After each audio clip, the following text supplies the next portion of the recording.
amazing. From time to time, I have some presentations, but I'm always nervous, and I've learned this new trick, like that you just put your hands like that for 10 seconds. It has like huge psychological effect, but it also helps blood circulation, but I've never tried it, so I'm just trying it on you. Let's see if that works. You know, yeah, I'm feeling better now. Amazing. Good afternoon. It's a great pleasure to have the possibility to talk here. I'm Benedict, and today I would like to share with you my view on the role of open data and what it means to build sustainable and inclusive data ecosystems that effectively helps us to face new challenges such as, you know, constant wars, climate change, social inequalities, or maybe another pandemic. The question is, what I mean by that when I say inclusive data ecosystems. I will get back to it later. And firstly, I would like to introduce myself and what we do. My name is Benedict, and what I do is that I'm happy to be responsible for an amazing team, which is building the unified data platform, Golimio. We are from organization Operator ICT. That means that we are working directly for the city. We're not external company, which is important.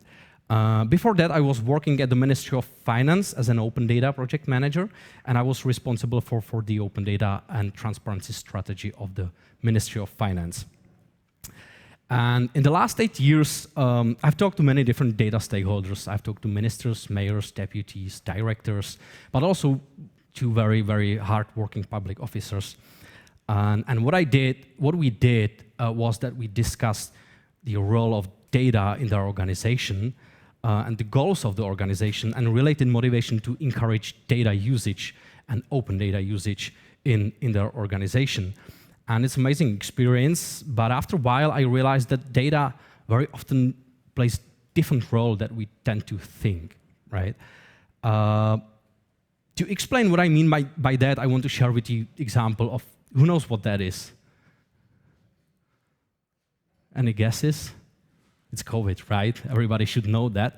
But this is an example from Czech Republic. So it's number of people infected by COVID over the whole pandemic. And as you can see, we handled, this is the first wave, and we handled it quite well. But what was interesting back then was that the government didn't have like much data about COVID and much information about COVID, right? So they just had to make call about the lockdown. We had really strong lockdown, but they didn't have any data. They just made a political decision about a lockdown, and most of the people in the Czech Republic were willing to follow the restriction and stayed at home, so which was amazing. So we became like the best in COVID in terms of handling the first wave. But what happened within the next half a year was that the government actually learned how to collect the data, how to get the proper data, and how to distribute them between all kind of stakeholders like municipalities, ministries. And after several discussions, we decided to publish very detailed open data with one huge expectations that the people will just understand the seriousness of the situation. Because like, what is more straightforward than number of people actually dying right now in hospitals, right? So did it help? Well, I think you can see this is the second, third, fourth wave. Eventually, we ended up with more over 40,000 deaths due to COVID. And very wrong and bad implication could be that the higher amount of data we publish, the more people die, right? That's a wrong implication, obviously. But I think it's fair to say that the open data just didn't help the way we expected, right? And I really want to challenge that, dig deeper, and take as many lessons as we can from this example, because what I realized that this is happening all over again with different governmental data and open data. It's just not that that fast and that straightforward like COVID was, right? And from a data perspective, I think that climate change is very similar challenge to COVID. It's just not, it's not that fast and that straightforward. And I think that in some ways, and we have to realize that, we're not nearly as advanced in data inclusivity as we tend to think. We have amazing technologies, amazing computing powers, amazing minds. We can collect unimaginable, huge amounts of data, and we can build very strong data stories about the most urgent issues of our planet. But when it comes to dialogue between government and between people, I think we terribly fail in terms of getting the potential influence and explanatory value from data. And I think it's mainly because that all data ecosystem, especially the open data ecosystem, must be inclusive. And that's something we are working in the city of Prague within our project Golemio. Golemio is a data platform and also a team of people, as I showed you, that is designed to improve the way the city of Prague works with data. I will show you some examples of what we do. We work with, we process real-time data from public transportation to deliver the most accurate information about bus delays. We collect real-time data from waste bins to optimized waste collection.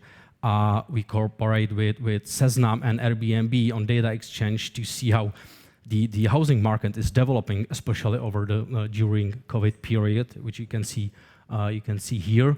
We analyzed how the flats are moving from Airbnb, from sharing economy to normal housing market. We work with real-time data about energy consumption. We cooperate with Google on data exchange about transportation in the city of Prague. We obviously worked a lot with COVID data and vaccination. It doesn't work much. Yeah, vaccination, but we also work, for example, with data about public tenders. We analyze data from CCTVs to get the information about movement of people in the city of Prague. We analyze data about cyclists. We also analyze data from public transportation about amount of people using public transportation. But we also work with data about usage of social services, and we work, for example, with data about Ukraine as well. And we build websites, publicly available websites about, for example, this is about COVID, about vaccination. We have also built amazing page, pragozo.cz, where you can find around 150 data stories about the city of Prague in very easy way to understand it. Overall, we provide around 120 daily use data dashboards from more than 15 domains in the city of Prague. And the way we operate is that we are delivering data services, very specific data services to concrete municipal organizations, because you have to have a use case at first. You really know what you can do with the data and what makes sense. But when we do that, we integrate most of the data in our data platform, and then we are reusing them with different municipal organizations. And what we also do, and that is the ultimate goal of our project, is that when we get the data, understand the context of it, and understand the data itself, we use them for top management of the city of Prague, like city board or the mayor itself, in some kind of aggregated form for strategic decision making. And when it makes sense, we also publish all of those data as open data. And we have a lot of lessons learned with building this data ecosystem. Not everything went well during this project, and not everything is going well, obviously. But I think we have a lot of experiences, and I want to share with you something I consider the 4 key aspects of inclusive and sustainable data ecosystems. There are obviously more aspects of it. It's a very complex thing. But I noticed that those 4 aspects are the most underestimated ones. So 4 key aspects of inclusive data ecosystem. And I'm going to demonstrate it on real project we developed in the city of Prague. So you can imagine what I'm trying to talk about. The first one is trust. We need to have trust between decision makers, data analysts, and data owners. We need to trust the decision maker, need to trust the data analyst that the way they transform the data, the way they work with the data makes sense, is based on good logic. And also the data analyst must trust the data owners that the way they generate the data is reliable, that the hardware is okay, that it makes sense, actually, in the beginning. And one of the examples is transportation. It's a very usual question. What is the transportation situation in your city from, let's say, car transportation? We do that. We're using data from Waze application. It's part of Google, and they provide us data about travel times, for example. This is travel time over like last 2 years on one of the busiest roads in the city of Prague on Mondays during rush hours. It wouldn't make sense to take those data from individual roads and somehow aggregate them and come up with one number or one statistic, because it just doesn't make any sense. It wouldn't make sense. So you have to choose some roads, important ones, to somehow represent it. To say, okay, this is what might people perceive when they're using our infrastructure. So, and you can see here it's slightly increasing over time. But you can choose another road, right? Another as well, with the same importance, and you can see it's decreasing over time. And the problem is that it's our responsibility to choose the best roads. It's not up to the decision maker. We have to say, okay, this is the best road. Those roads are the best to represent the whole city. It's our job, not the mayor's. So the question is, how did we choose the roads? And how did we process the data? How we transform them? How did we, for example, eliminate outliers, right? How did we identify rush hours? So there is a lot of question and a lot of things we need to do, and it's up to us to make those decisions and give it to the mayor and say, okay, this is the best way to represent the transportation situation in the city of Prague. But also, it works like that. This is our mayor. He uses those data on a daily basis, actually. He's like very forward-thinking. But the data is provided from Waze application, and it's provided as an API service. So we don't process like thousands of GPS from individual cars. So we have to trust them that the way they transform the data is based on good logic, that the way they eliminate outliers is based on good logic. So we really need to understand it, to trust it. So trust is very important. But another very important aspect of inclusive data ecosystem is reuse of data and innovation in data. That's a very specific thing, because innovation, like doing innovation in data, that's absolutely, you have to have people with absolutely different mindset. It's different work than usual data analytics. When I ask the question and you just give me the answer with the data, but coming up with reuse of data, and that's what we're talking about when we're talking about data and about data and the new oil. That's very, very important. And so we need to have a system where we can constantly look for innovations, because the world changes very fast and we need to be able to react on it. And on this example, on Waze data, we can take a look and see, okay, this is the way we can represent the data. But we can use another representation, for example, put all those charts together in different kind of dashboard, but you can also create a table that is more useful for data engineers or for traffic engineers to understand it better. Or you can create an exporting module that allows the data engineers to download the data and work with them in their own like Excel sheets, for example. Or you can put the data on map and have a map with possibility to examine the history of the city of Prague and just put it all on the map here. So we have like a lot of data sources here, and one of them is Waze. We put a lot of sources together. But when you do that for different users, because they have different needs and different expectations and different questions. So those are other organizations that we're delivering the data to. And when you start working with the decision makers and showing them the data, and when you start to dig in this domain and talk to these clients, the ideas and questions they had originally starts to branch out. It's like there is a lot of new questions. So there are a lot of new questions, and you need to have the possibility to work with it.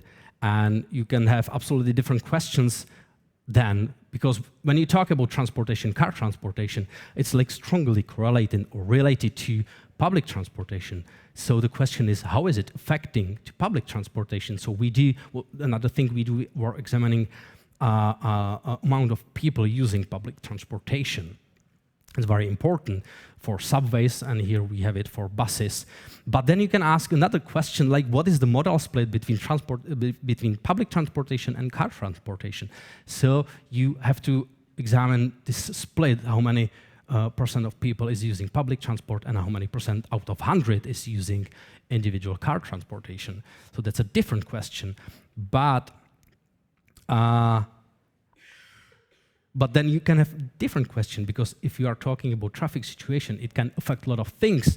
And one of those is, for example, the passability of ambulances in the city of Prague. So when we have bad transportation situation, it doesn't have to mean that the passability of ambulances through the city of Prague is bad. You need to analyze it. How does it work? So we work with rescue services to analyze the data about travel arrival times of ambulances. And then you see what I was talking about. It involves like 7 different organizations in the city of Prague. You have several data sources, several data users. Some of the data sources are also data users. So it can get very complicated very fast. And to ensure that is inclusive is that, and that's the third aspect. The third aspect is context and two-way direction. In all of those cases I mentioned, we really need to understand the context of the data. And I think you might have noticed some disturbances in the data about transportation. That is because of COVID, obviously, so that it's like first context that probably will come up to your mind when you talk about transportation. So you really need to take this into account. But if you talk about long-term traffic situation development, then you can ask, okay, when I know that it's getting better or it's probably getting worse, when it's getting worse, why is that? Is it because of the bad infrastructure, or why is it? And then you have to come up with another data, like, for example, the intensity of car transportation, which means how many cars it's actually going through Prague, right? So it's increasing like a lot. I think every city have to face that. And when you talk about short-term influences on transportation, you can talk about weather, closed roads, concert, demonstrations, and whatever. So that's and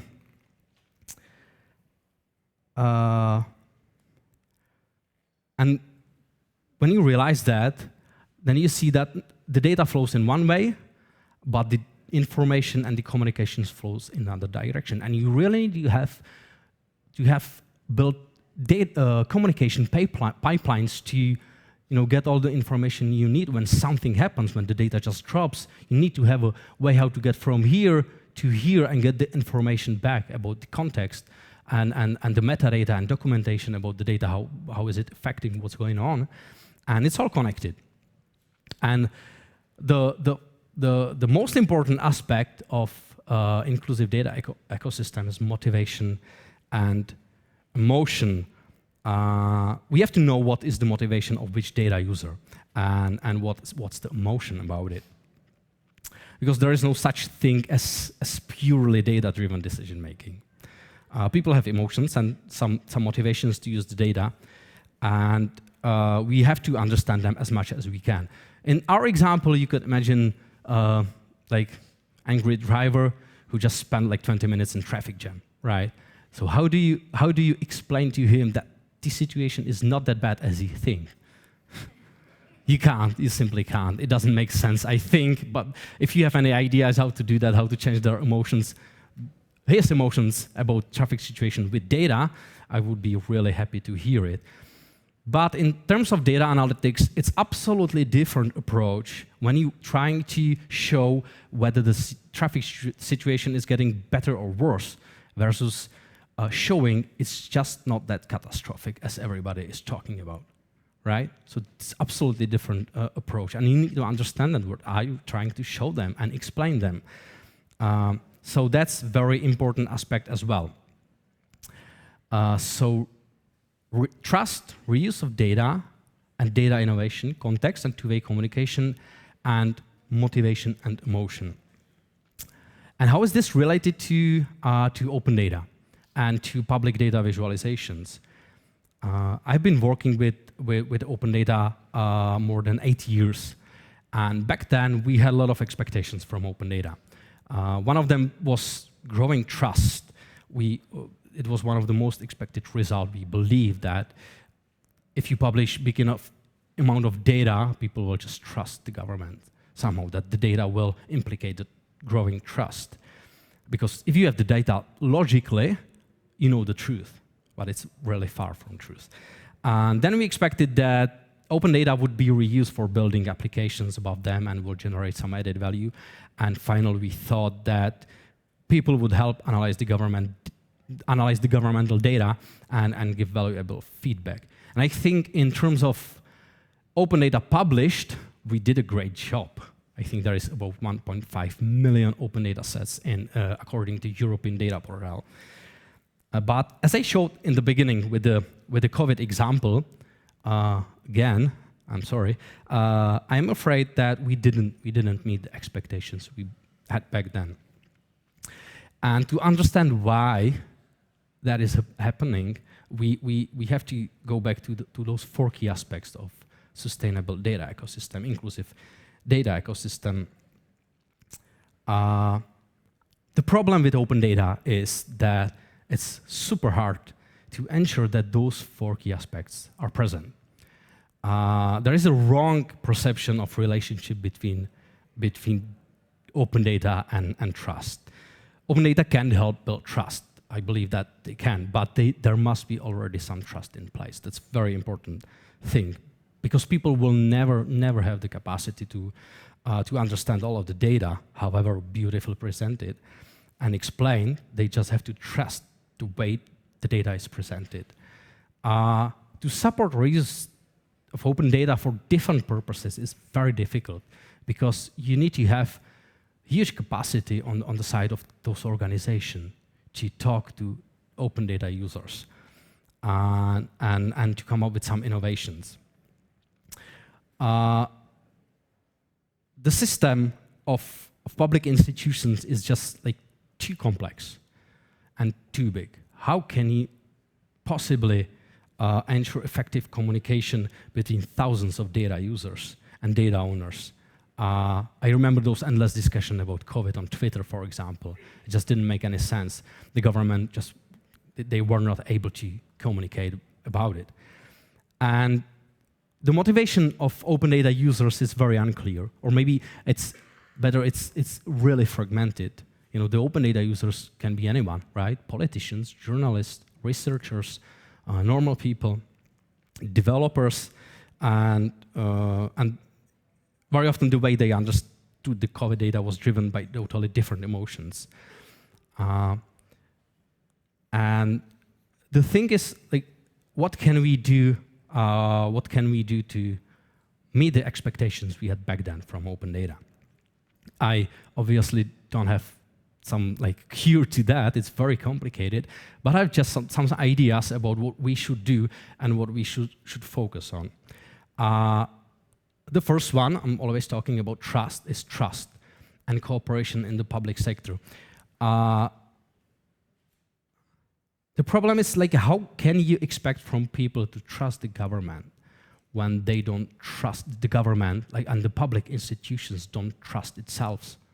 That's a huge problem, this kind of resortism. I don't know if it's an English word, but you have like different ministries, and they don't communicate to each other. It was really amazing experience when we find out 7 years ago, when we started to publish open data on the Ministry of Finance, that the biggest user of open data is the government itself, the public sector itself, actually. And I think it's still the same case now.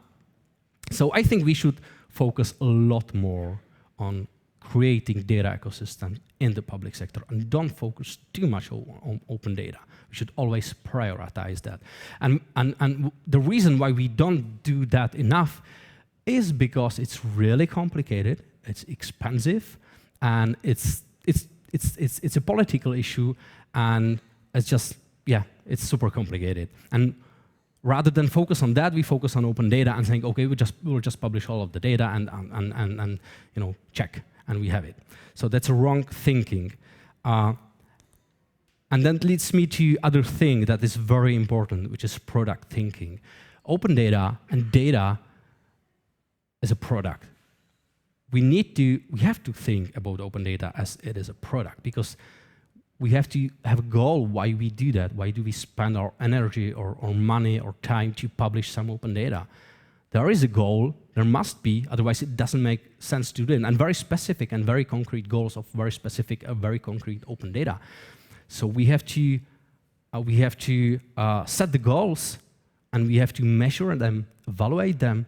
Like with data, we're talking about data, so set the metrics that will show, okay, the impact of this particular data set. It's like the goal has been reached or not, and why. That's super important, and we need to think about it. So we have to name it, evaluate it, and reflect on it. The third thing is that we need to, and that's advice more for the open data users, it's like always respect the complexity. Learn how to recognize if something is like simple or complex.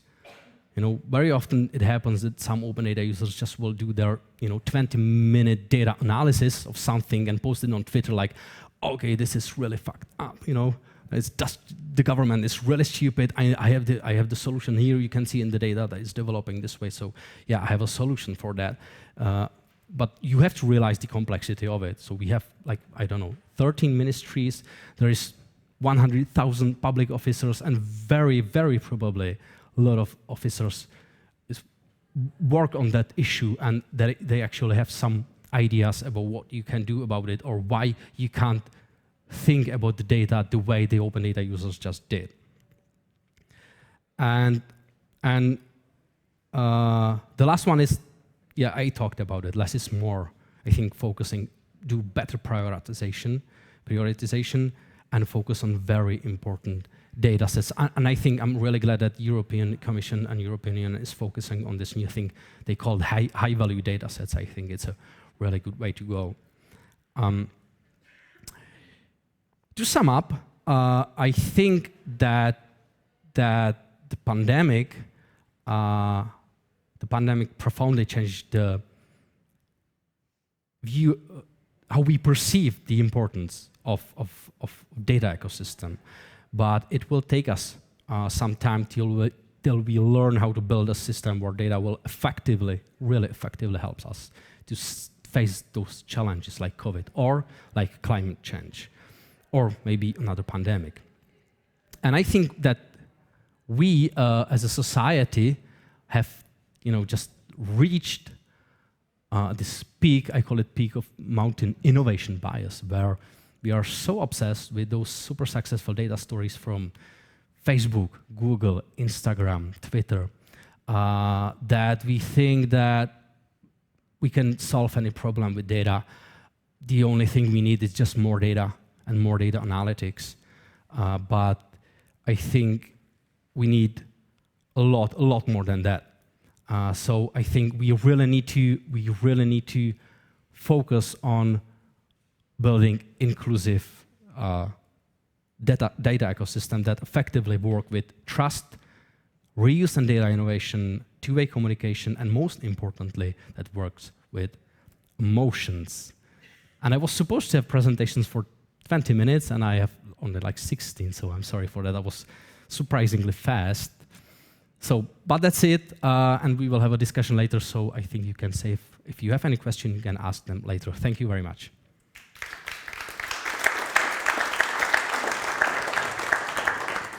Thank you, Ben, for excellent presentation, as always. And if you have any questions, try to keep them down or write them down. We'll have the Slido and discussion bit.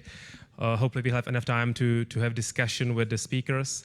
And now I will ask the second speaker, Jiří Bouchal from the city of Plzeň, which is also the home of the Pilsner type of beer for the context, and he will present his presentation on digital twins. I'm sorry. So the floor is yours. Good afternoon.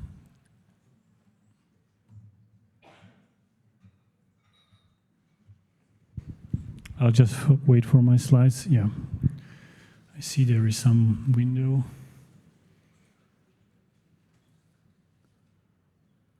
Yeah, no, it should be fine.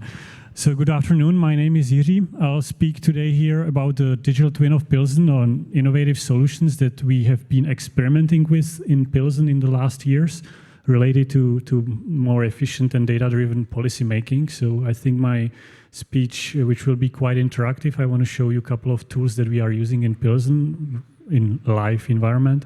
I think it will follow very nicely after Ben's speech, who gave very nice examples of many different use cases that can be done with the different data sources. And we actually work with similar data sources, and I would like to talk about a couple of use cases, what we actually do with that in Pilsen. Pilsen smart city projects, there are many of them, similar like Prague, so I can skip that and I'll just focus on the things related to traffic data analytics, traffic management based on data, traffic modeling and predictions, and also urban planning aspects of that, so air quality modeling and noise pollution modeling created by traffic. So that's actually what we now consider as a key components of the digital twin that we have developed in Pilsen. The journey towards what we have at this moment has been quite long. We have been involved in multiple Horizon and FP7 projects, FP7 before, financed from the EU. At this moment, the main results I'm showing today is the results of the Duet project. It's in the middle, but we also have another project running, which is as for all cities, focused on security of public spaces. And Klimaboro, which is more on the Green Deal goals and climate neutral cities, which starts in January. So we are quite active in Horizon Europe projects as well. And before I go to the live presentations, I would like just to talk a bit about the IT organization of the city where I belong to, which is something like similar to the ICT operator here in Prague. What is important that we have great political support. The Smart City Agenda is an official part of the program for the politicians. We have highly skilled personnel in the organization, and also quite advanced technical infrastructure. We are actually managing the whole infrastructure of the city, the optical networks, LoRa network all over the city, public Wi-Fi, etc., and providing IT resources to all city administrations, buildings, but also schools and much around the schools, etc. We also have, and maybe you've heard about that, quite an advanced UAV department, UAV unit, which works closely with the integrated rescue system. But that would be a subject of another presentation, what they do.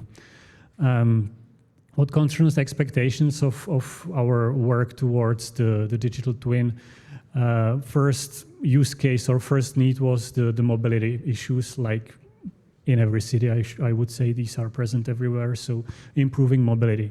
But not just that, but Pilsen is quite focused on supporting innovation, supporting innovative companies, helping startups to start and grow, There is infrastructure for that, including offices and other services related to soft skills of the startups. We're trying to engage students and data enthusiasts in all these projects that we work on. And yeah, by doing that, we hope to extend the scope of the Pilsen city towards the benefit of all citizens.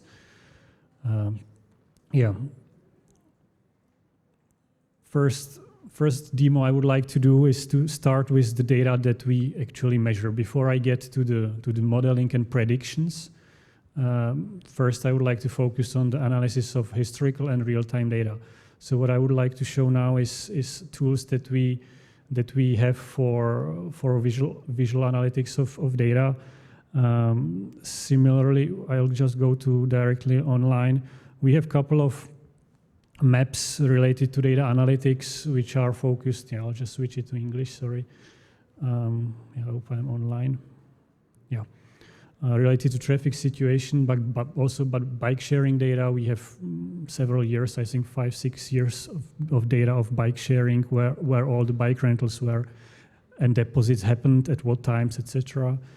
We have some mobility opinion map. That's a survey that is being conducted with citizens. What should be improved in the city, all placed in a map. We have a traffic accidents map from the data that is provided by the official police statistics.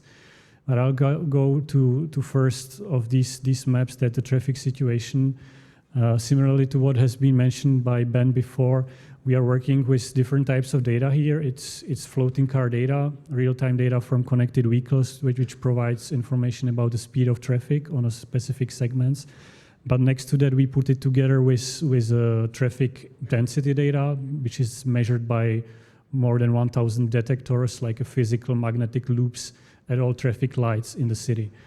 So we have an option like to see something similar that you see when you open Google Maps, Waze, etc. This is real-time information on the speed of traffic. But with the difference, because this data is public source, it comes from the Directorate of Road and Highways in the Czech Republic, so we have actually more insights and you can learn much more about the figures behind actually.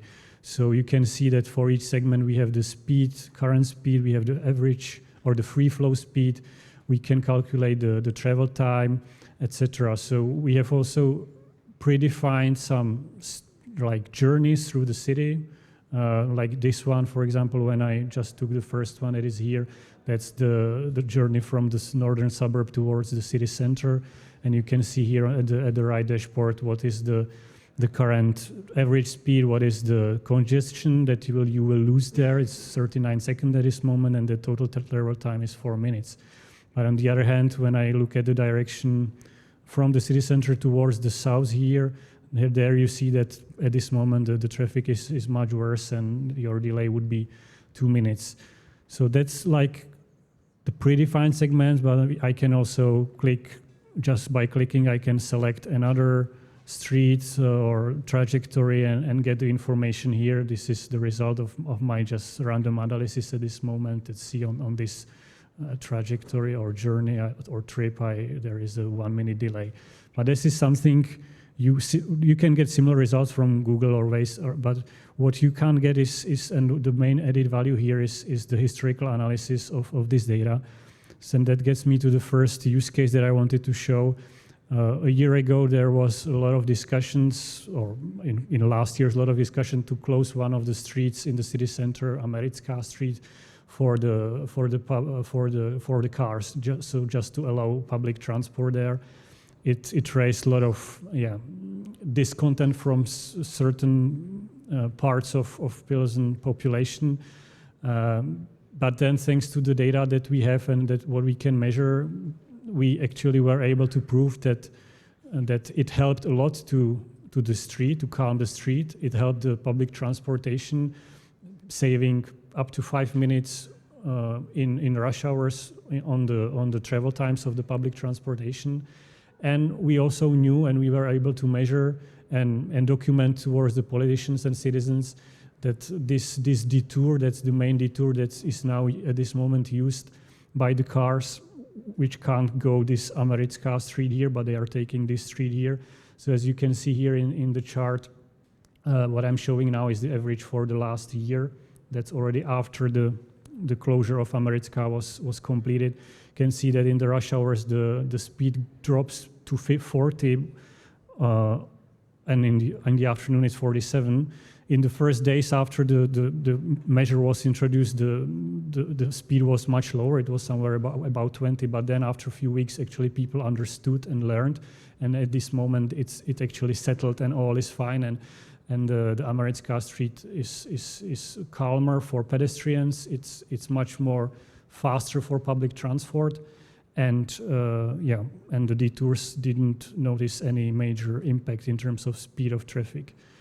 That can be also documented here in the other visualization of the traffic intensity data. As you can see here, we have here the data from 2017, so basically 5 years of traffic density data in the city. And when I click on this Americká street, and I'll just pick up a couple of segments here, and I'll go down to the charts, and I'll just take 2021. The measure was introduced at the end of August. So you can see, even though just one part of the Americká street, this one, was closed, it actually helped the whole street because the transit character of the street was interrupted. And you can see that, in the month before the summer break, there were 250, 300 cars per hour. After the measure was introduced, it dropped significantly to somewhere between 100, 150 cars per hour. So this is a kind of analysis that proved the benefit of this measure. And on the other hand, we could document that here you can clearly see the increase of traffic on this street, on the detour. From September on, it increased by some 100, 150 cars per hour. You can see here also the composition or the curves throughout the day. It's more than 700 cars during the day hours. But still, this proved to be a very efficient measure. So that was just an example of how we work on some use case on the real-time and historical traffic data. But that brings me to another example of another application that we have, which is related to traffic modeling. So what I was showing up to now was actually looking at the historical data that was somehow measured, hard data, let's say. But next to that, we have a solution, a traffic modeler, a cloud-based, web-accessible version that allows city managers, traffic experts, to actually model what happens if. And if can be closing a certain road, restricting traffic on certain road for a reason of some temporary event like a football game or festival or a traffic accident or a road work. So that was the main reason for this tool in the beginning, some 6-7 years ago, that the city administration inserts all the different roadworks in the system, and they can see how the traffic model calculates the impact of those conflicting or overlapping roadworks, and should actually tell them that don't do that many roadworks at the same time at these locations because the traffic will collapse. So that's, let's say, the short-term use of this tool. But then we are able to model also like future states for urban planning purposes. That's, as you can see, this is like a current situation, current traffic model, but what is being built now at this moment and will be opened in several months in Pilsen is this western bypass ring.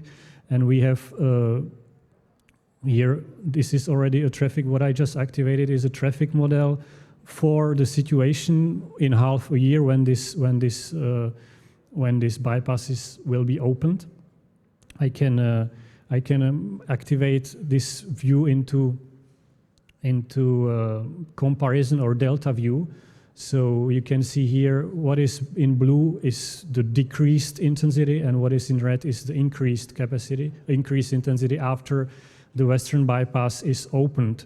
So you can see that this main street, which connects the northern suburb with the city center, will have something like 700 cars per hour on average less, thanks to this bypass, and at the same time, these 700 cars is added here on the bypass. So this kind of exercises are very useful for the traffic planners and urban planners when they try to plan any measure in the future related to traffic, either building a road or restricting a road, making it one lane from 2 lanes, or reducing speed, making it a pedestrian zone in this, etc. So all this can be simulated here, but not also that, but also creating a new traffic generator. So, and that I would show you now live how this is done. So there is a new study by the urban planning department that this field here in the southern suburb of Pilsen will be, there will be a new apartment building quartier or part of the city, which should accommodate about 6,000 people. So we can also simulate what will happen with the traffic in this area after this is being built in some 20 years maybe. I can do it just by, I'll show it now live. I hope everything will work because this is always risky. I will just create a new scenario here. I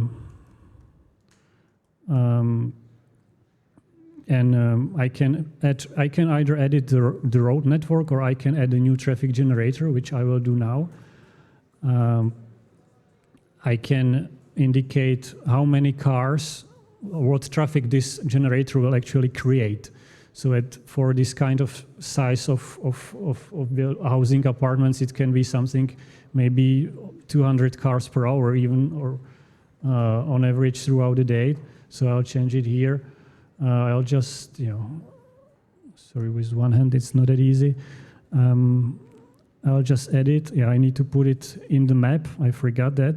It will be somewhere here, and I need to connect it to the existing network. So that's why I'm just attaching it to the nodes, because there I know there are streets planned here, like across. So it will be attached to these 4 nodes, and I can just edit, save it, go back to the scenario, and I will recalculate the whole traffic model for the city. On the size of the city of Pilsen, it takes really a couple of seconds. So you see, I already have a message that the whole traffic model of the whole city has been recalculated for this scenario of a new building zone. And I can have a look at the comparison view again, compare it the new study with the base model, and that's what you see here in the map. So what you see in the orange, I'll just put it so you can better see it on white background. So you see how this will increase the traffic and where the traffic will decrease, if anywhere. That's just here. But you can very easily model what the increase of the traffic. This is 200 cars per hour increase on these streets near the new apartment zone, and also some impact on the highway in the south of Pilsen. So these are the kind of modeling scenarios that are very valuable for the city administration and the urban planners. They can do such simulations. So that was related to the traffic modeling, and now I'm getting to the digital twin related to air quality and noise. So that's the main benefit of the Duet project, so that we were able to connect this traffic model that I was just showing with other models related to air quality and noise. And I would just show it from the video to make it easier now for me, so I don't need to click through everything. But on the website citytwin.eu, you can look at it yourself, and you can go through everything what I will be talking about. There are different use cases in different cities in Europe that ranging from closing a bridge, making a pedestrian zone, finding places in the shade in the city to relax, which can all be executed in this digital twin. Now we'll look at the development at this Nepomucká street that I was just doing the traffic calculation for. So we have the description of the use case here with the expected outcome and approach and how to actually do it, and you can go through it yourself, watch the videos, etc. And you can see here that the different traffic model, or these 3 models will be used here. It's a traffic model, air quality model, and noise model. So we start from a new 3D data of this new area. So what the red buildings are those the existing ones, and the blue buildings are the new envisaged constructions, which were imported here through a JSON file, but can be imported through other 3D formats. But the web-based interface of the digital twin also allows you to draw new buildings through this interface. Rotate. You can also change the different attributes and add attributes like height, etc. So that's what I'm showing at this moment. So you can simulate. This is actually some simulation of a kindergarten that should be there in the middle of this new buildings. You can also put, because this is there is catalog of items that could be added there. So this is a bus stop that you can put there from the catalog and rotate it, enlarge it, so that you can get a realistic visualizations through a web interface, which can be shared with not only politicians but also public for some feedback. Next to that, you see the public transport stops, and the red and green lights in the streets is the traffic model that I was showing before. So you can actually combine all this data in a single view and share it and engage citizens in that. Now I'll get to the last demonstration actually, which is the let's say imaginary situation or scenario of calming the city center from traffic. So reducing traffic. So just before that, another functionality which I forgot to mention is there are different tools that you can use the let's say standard 3G tools, like a view shed tool, like you can simulate what you will see from certain spots. Also, you can define the height from the ground from which you look, but you can also simulate the sun and shades in different days of the year, which was some use cases in other cities to actually find best locations for solar panels in the parks, and on the other hand, find locations where there is not much sun for people to relax in summer, somewhere in Athens, I think. But now I'm getting back to the use case of calming the city center from the traffic. So this is, now we go in the 2D view, just to be able to better work with the street network. So I'm switching to the analytical module, and I can basically just by clicking select the streets that I want to close. I am just selecting some of them that lead to the city center, to the main old town. And I didn't do it for all of them, but just for some, but it will give you an idea how it works. So this is, here I'm on the left side, I'm just indicating that I want to calculate or analyze traffic, air quality, and noise. And after hitting the button, it takes some time to calculate these models, because these are quite complex calculations. Traffic model, you see it popped up immediately, quite quickly, so that we already have there in the map. And at this moment, I was waiting for the air quality and noise models to be calculated. You see it here that it still counts. And so meanwhile, we can look at this is a delta visualization, or the difference visualizations of the traffic density. So something similar what I was showing before, but in here in green you have the less traffic. In pink you have increase in traffic, which is caused by these restrictions for cars in the old town. And you can see that it impacted actually quite a lot around the city center.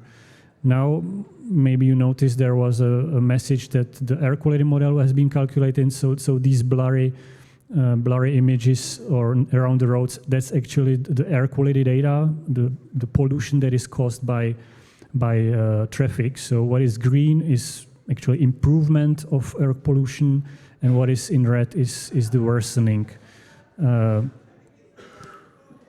So this is the difference visualization to make it obvious at the first look, but we can also switch to, let's say, to the absolute values to have the overall picture. So this is the traffic, this is the air quality model for the scenario that I calculated. Now I activated also the traffic model at the same visualization, so it's combined. And We can also look at it in 3D, which takes a bit to load, but yeah, you can get an idea about how it looks like in 3D. And yeah, just to make it a bit faster, I'll just skip 1 or 2 minutes. We are getting here in the phase that, yeah, here we already got the results from the noise model. So you can, again, we have a delta visualization. These dots, these are that's the way we visualize the noise data. It's like a virtual microphones. So again, the green ones are less noise, and the pink ones are more noise caused by this simulation. Yeah, here I just clicked on one of the virtual microphones to get the data for the specific point. Yeah, and this is when I looked at it not as a delta visualization, but the all data in its, let's say, absolute values, combining all the 3 models into one map: traffic, air quality, and noise, and yeah. And then I just was switching it to 3D here, but yeah, I think that gives you a good idea of what is possible with this web-based interface. But what is most important, that in this project we managed to really link the models. They are connected to each other. So once one model, like a traffic one, is recalculated, then we immediately get the results and updates of all the other models that are as connected to the platform as modules. Yeah, I'll go back just to my slides for the couple of concluding remarks and leave it for discussion. Yeah, so yeah, of course, bumps along the road. I was asked to share some experience, not just the positive messages, but also some issues we faced. So one of them was the engagement and commitment of all different stakeholders and citizens, but also the city administration, let's say, because adoption of these kind of technologies is a long run and is not an easy task to accomplish. So that's a process that takes years. We faced the compatibility with existing tools. For example, the urban planning team works with Esri tools. So yeah, we needed to work on some exchange formats between this digital twin tool and Esri world. Yeah, and we realized obviously that there are additional investments needed, not just the twin itself and the models, but yeah, as everywhere, we have to invest and maintain all the different data sources that come from the city. For example, those related to traffic.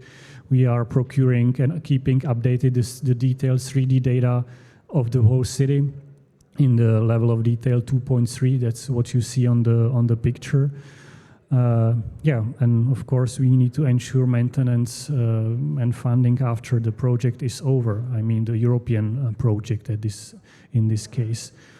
But what it brought to us, it brought new tools to support data-driven decision makings, and it allows politicians and decision makers at a city to decide based on the, let's say, hard data or models instead of some gut feelings, which is often the case. It helped research and innovation it helped to adapt new technologies, getting new experience, especially within the city administration.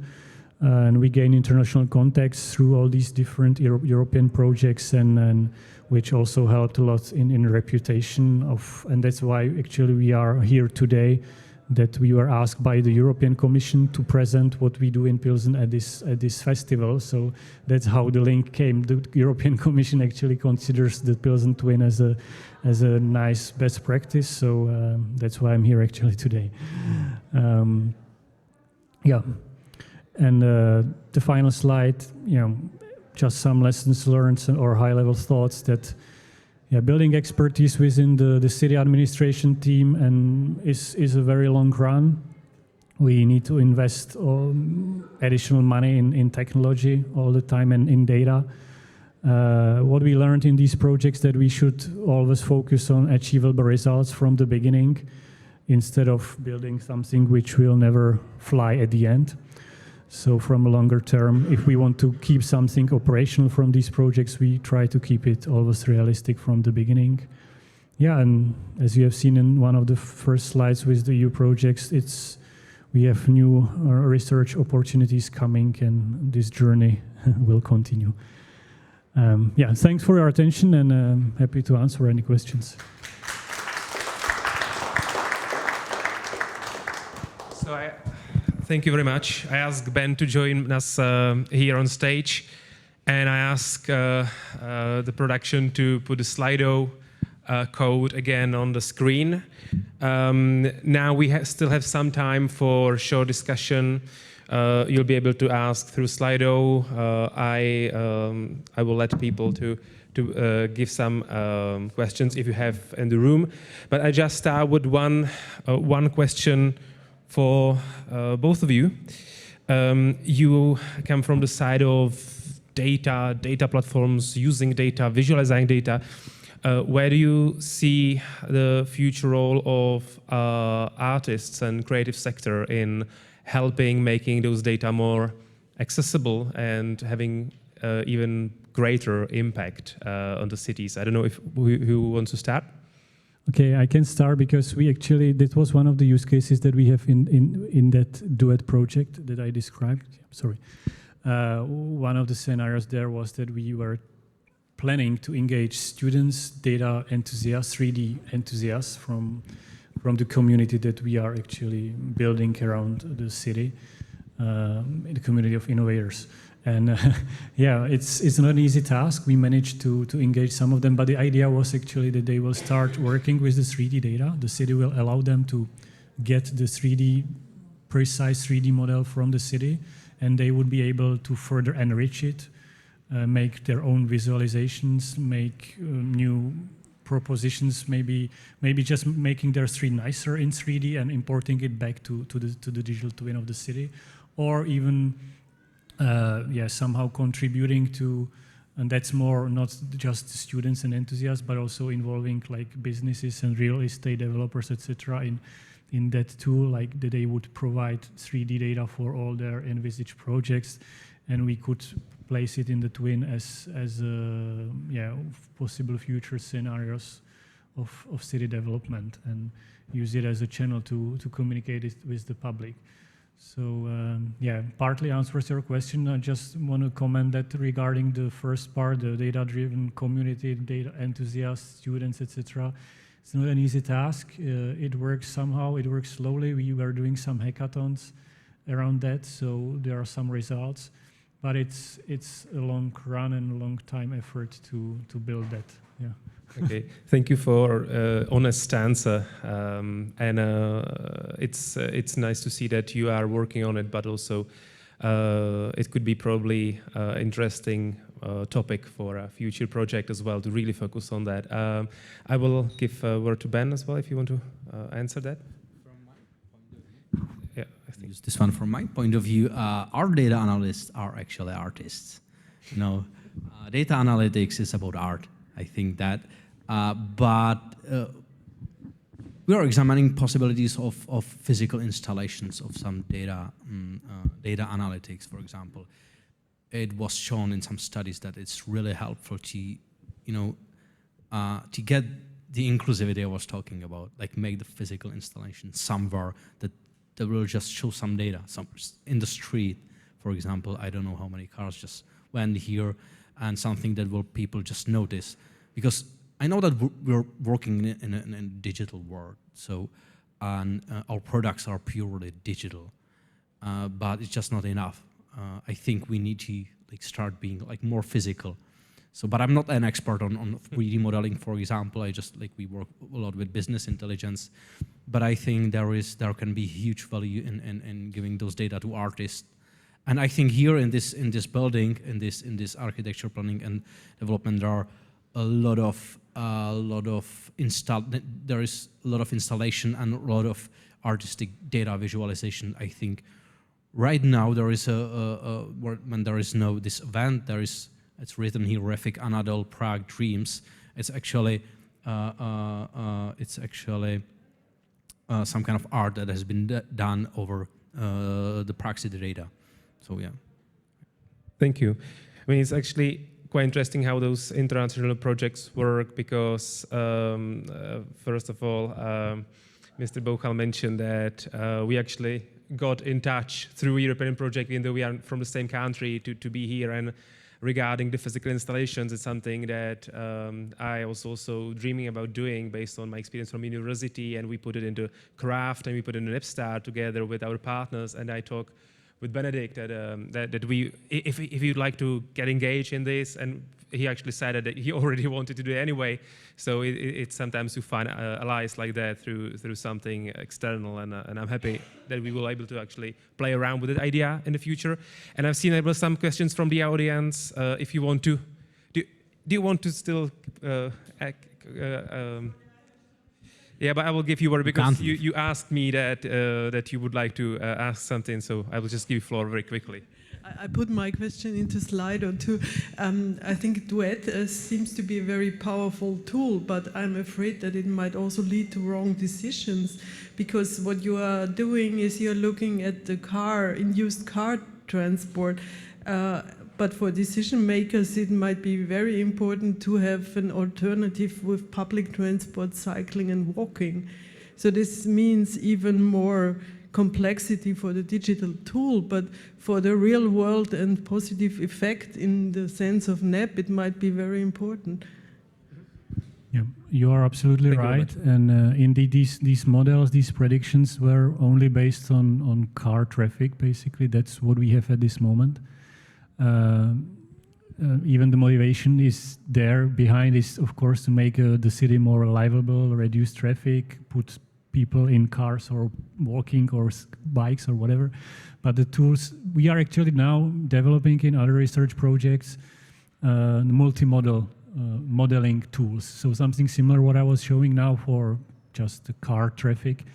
We would be able to model not only that, but also other modes. Public transport, pedestrians, cyclists, and that brings another level of complexity, as you mentioned. So also computation-wise and algorithms-wise. But this is definitely a way in which the research goes. Yeah. Okay. Even before you have the very complex model, you could say, okay, if we manage to get 50% of the induced new car traffic in a tram, then it would mean this and that. So I think you could do it by manually include these kind of scenarios. I'm only afraid that too many roads will be built.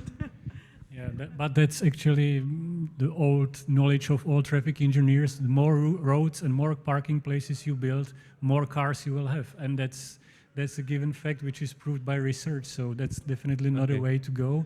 Even the population is not always happy with that. But that's why I was showing the restrictions of some of the streets in the city center for cars and calming of them. So because that's the way the urban planners think. Thank you. I think Benedict wants to give do you want to answer as well? Yeah, definitely. That's a great point. But it's not up to us to post those questions. It's about the questions. It's about what you want to examine. So if you can have a simulation that will show you something, but the decision will be different. It will just show you. It can be some toy you can just play with, and it's about the questions. But the problem is that the politicians or the officers might not know that this data is available, or they can make this kind of data analytics. That's the biggest problem, because they're using the data they used 20 years before right now. So we have to, that's the data innovation. You have to show them the potential of the data by giving an example, building a prototype or whatever, so they can have additional questions that you examine. So, and this visualization can help you just to show the potential of the data. It doesn't have to have any analytical value, right? It's just a potential of showing the data. And then you can get the analytical value from, actually analyzing the data somewhere else. Okay, so that goes back to the product thinking. You need to Definitely have a demo version of the product. I think we've got some questions from Slido. Wojciech, is it right? So maybe if you can paraphrase what's going on in the digital world. Yeah, so we do have a couple of anonymous questions from Slido. Yeah, the first two of them are about lacking representation of West European examples here at the conference. And this is about also the idea of European Bauhaus being called Westplanation in the question, which means ignoring, the Western European art of thinking, philosophy, and spirit. So, what are your comments on that? Oh, I don't have any comments on that. Yeah. I was asked to do presentations about City of Prague, but we obviously don't build this on our own from scratch. We have to we're gaining inspirations all over the world on all of those conferences. So, but it's kind of a political question a lot more. We're technical guys. I think so. Yeah, and what concerns the tools that I was showing, it's actually deployed also in Flanders, Belgium, and Athens, Greece. So it is not just Pilsen, definitely. It's an EU project with 3 different pilot locations. Now we are applying for another one which has pilots even in different countries. So, and there is interest from other cities. So we talk with Rotterdam, for example, etc. So at least Duet, the digital twin, what you can see on the citytwin.eu is pan-European initiative. It's supported by the European Commission, and you can see maybe around 15-20 use cases from different European cities there. Yeah, I think that's the question is you cannot always show everything and every aspect of everything. So I hope this inspiration from a couple of cities and more intimate stories of what they're doing is inspiring rather than just going through telephone directory. But maybe I think we've got Laura, who actually requested this session, so I'll give her away. Or no, suggested, inspired, I'm sorry. So you are giving me way too much power than I actually possess. But it's true that congratulations, first of all, on the results of Duet, because it opens up new possibilities for cities in terms of asking questions and getting data and simulating very efficiently and very visually and intuitively different scenarios for development in the future, because what we cannot afford is to take up divergent development paths or a wrong path, right? It takes a long way to correct a mistake that was made in designing the wrong infrastructure for a city. But that being said, just a confirmation maybe on the side of the European Commission that we are taking the digital twin dimension of things very seriously in the light, for instance, of the ongoing Repower EU initiative, of course, linked with the energy crisis, the energy security crisis. We will launch a call soon on digital twins for positive energy districts, where I hope you will be among the applicants, because definitely you have something to build on. We are also thinking large scale. You might have heard that this year we launched an initiative. We plan to build a digital twin of Earth. And that's no small feat. But I would invite you to be part of a very important conversation that we will kick off on January 1st, because 2023 is now poised to be the European Year of Skills. So my question for you would be, for this to take roots, a bit all over Europe and really help with policy making at local, at regional, national level, European level, and so on.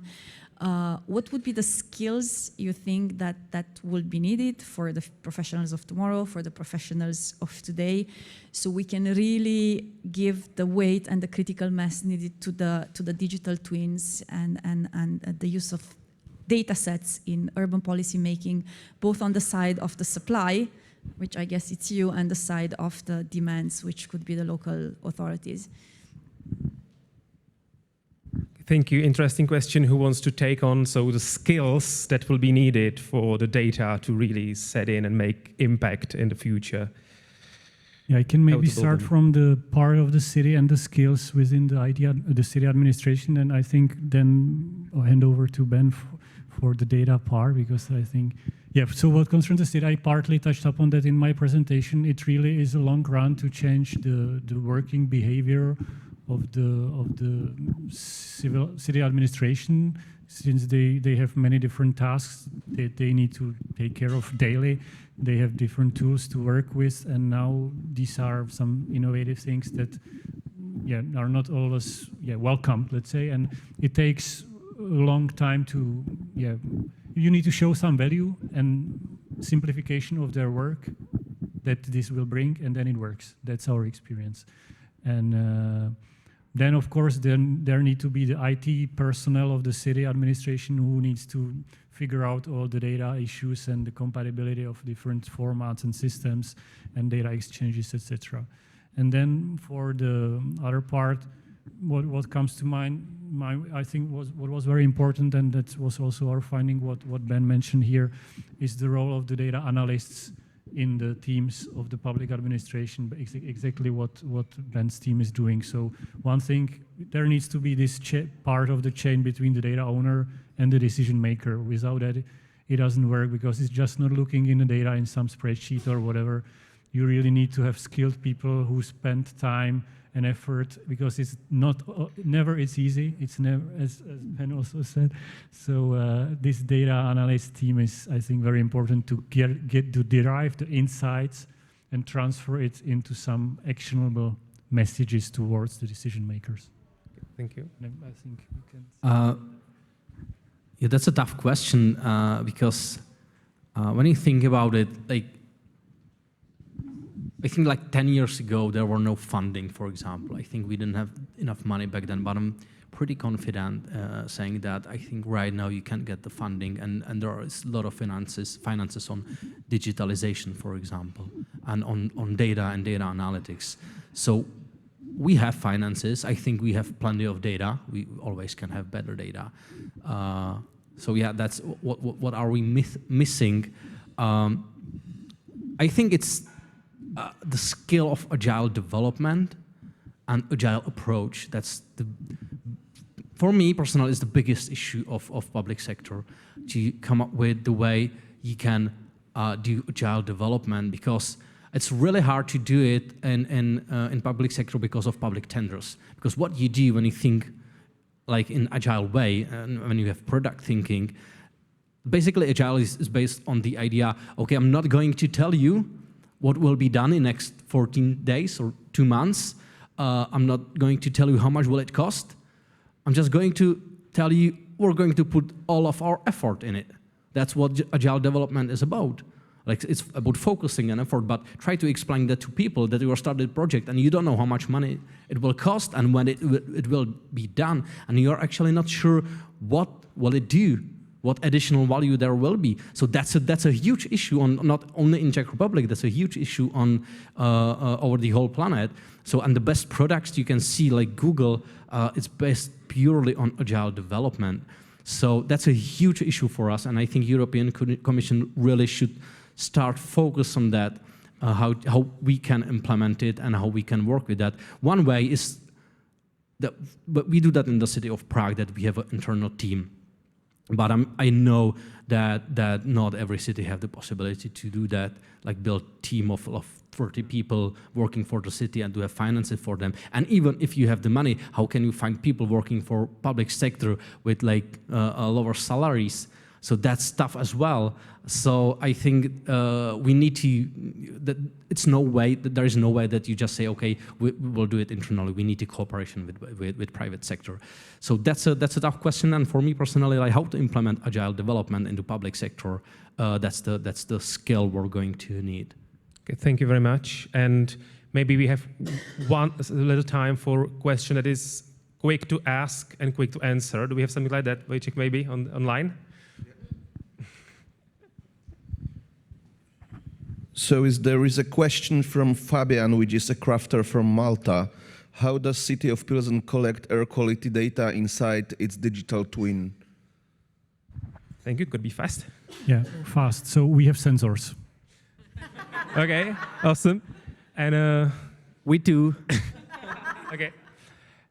And how many the sensors are actually physical versus the virtual ones? The points we thought seen was the ratio there. What you have seen, that was a model, so that was basically a prediction based on some data behind, but we calibrate the models with the real data. And the official, there are, I think, 6 different air quality stations, the official Czech Hydrometeorological Institute ones in Pilsen, and next to that we have tens of sensors, let's say, throughout the city on public posts where we measure air quality and noise. Yeah. Okay, excellent. Thank you very much. And we discuss that there's one last question we have to ask is, are those solutions you presented open source, or if some cities are interested in what you're doing, how can they tap into your experience and examples? Yeah, the platform is modular. So what you have seen today was solution from, let's say, 5 or 6 different providers, different companies, different research institutes, Belgian IMEC, West Bohemian University here, TNO in Holland, etc. So it's modular. Core of these things is open source, all of them. But then the additional services and the integration is paid, basically. Okay, understood. Yeah, and we have also a modular data platform that is based from 80% on open source, and we also open source everything we do. But just like in Pilsen, we don't open source Microsoft Power BI. It's not our product, so we're using some products that can be outsourced, but everything we can we outsource. Okay, thank you. Excellent. So if you've got any more questions for these gentlemen, I believe they will be around, and also we've got the reception.